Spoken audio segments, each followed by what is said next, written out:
Seja bem-vinda, seja bem-vindo à nossa aula de Ciências da Natureza. Você está dentro da aula de correção de atividades, lápis e caneta na mão, para você corrigir junto comigo e aprender através dessa revisão de exercícios se você acertou ou se você errou. Bora pro quadro? Observem, Ciências da Natureza, terceira etapa, terceiro semestre. E no Goiás a gente fala assim mesmo, terceira etapa, módulo 2, unidade 2, atividade fixação 3.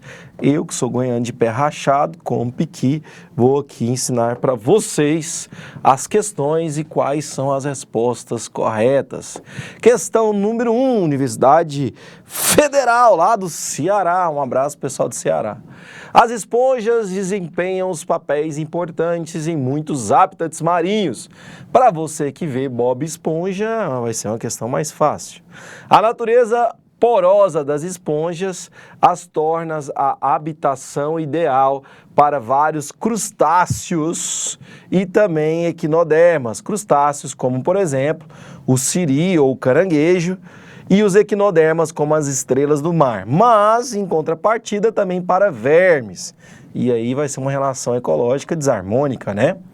Além disso, alguns caramujos também e crustáceos têm tipicamente esponjas grudadas em suas conchas e também carapaças, tornando imperceptíveis aos predadores.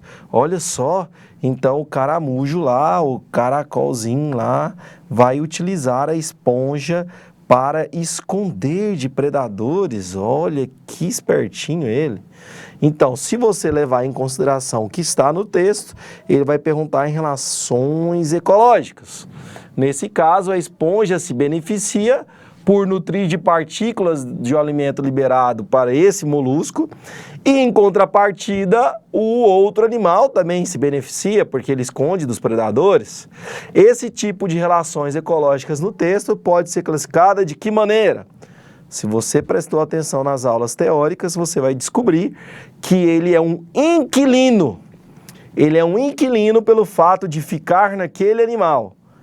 E dessa forma, também posso relacionar outra relação, que é a protocooperação, onde ambos os animais vão sair beneficiados. Aquele animal que está no corpo de outro vai ser beneficiado por ter alimento.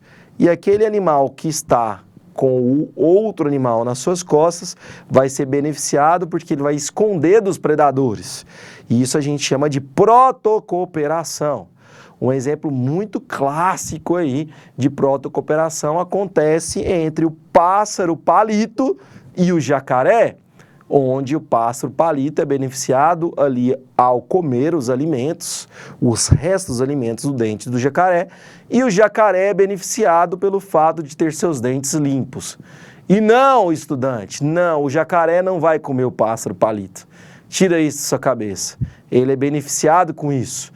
Não existiu nenhum jacaré na história da biologia, das ciências, que comeu o pássaro palito, porque ele é ajudado. Então não vai ter isso acontecendo na natureza. Observem a próxima questão. Nós temos aí para vocês a questão 2, que vai falar das abelhas. Para quem já assistiu B-Movie, que é um filme de abelha, vai ter um passo na frente. Então, na questão 1, você assistiu o Bob Esponja e conseguiu responder. Nesse aqui é um filme chamado B-Movie, que fala das abelhas.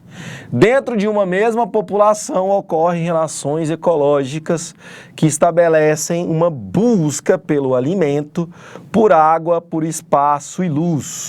Os parceiros, então, são utilizados para a reprodução. Observe a imagem de uma colmeia. Nessa colmeia aqui, eu vou ter algumas abelhas executando alguns trabalhos. A abelha rainha, ela vai ser responsável só pela reprodução. O zangão também, e aí eu tenho várias abelhas chamadas abelhas operárias.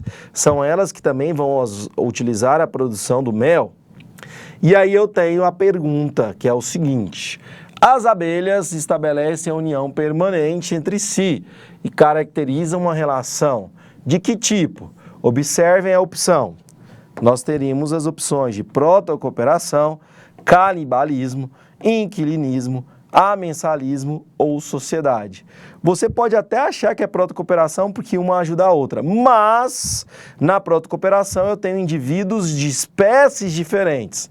Somente na sociedade eu tenho um indivíduo da mesma espécie, ou seja, relação intraespecífica harmônica, ponto para você que está prestando atenção na aula junto com o professor, e a resposta certa vai ser letra A, sociedade. Assunto esse, galera, da ecologia. Vale aqui ressaltar para vocês que além das abelhas, nós temos os cupins e nós temos as formigas que vivem em sociedade. Uma desempenhando uma função em prol de um todo, sendo da mesma espécie. Questão que vai estar no quadro, a próxima, observem, questão 3, que vai aparecer para vocês, mostra o seguinte, atenção, a introdução de uma espécie A em um lago, onde normalmente ela não ocorre. Então, vamos aqui representar rapidamente um lago, aquele lago lá que seu avô te levar para pescar, que sua avó tomar banho, tinha um certo tipo de peixe, e esse peixe era natural de lá, e esse peixe vivia harmonicamente com outros peixes de lá. Esse peixezinho eu vou chamar ele de peixe B. Só que você resolveu introduzir uma carpa nesse lago. E essa espécie exótica agora, que eu vou desenhar ela em vermelho aqui, que é a espécie A. Eu estou dando um exemplo de carpa, porque muita gente acha carpa bonita, então estou dando um exemplo. E aí a carpa teve alimento, teve luz, teve habitat responsável por ela, e ela vai gerar o que com a espécie que já estava lá presente? Se você está pensando que vai ter um desequilíbrio, você está certo.